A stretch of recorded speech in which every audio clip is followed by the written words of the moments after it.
From the Freedom Wall to the Buffalo Naval Park, legends are being remembered. Scott Levin sits down with two black veterans who fought for our freedom.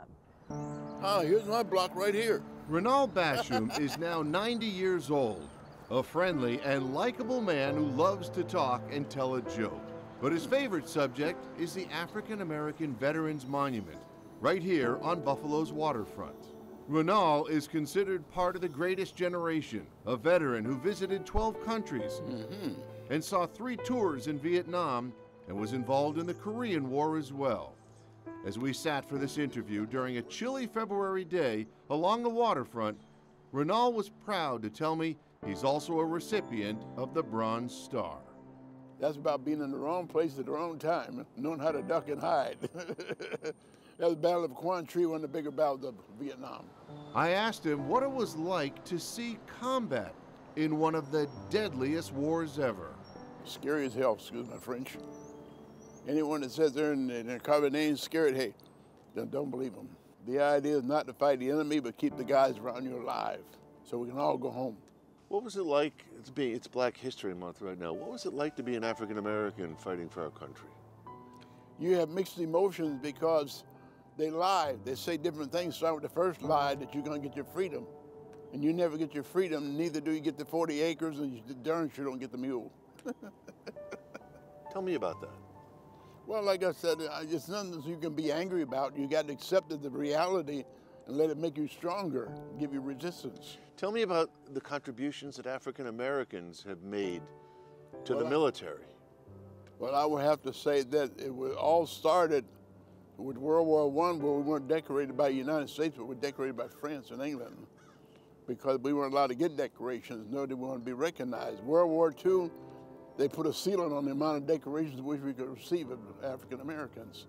We were written out of history. They didn't count. Anything we did, we didn't get credit for it. That's what this monument here is all about.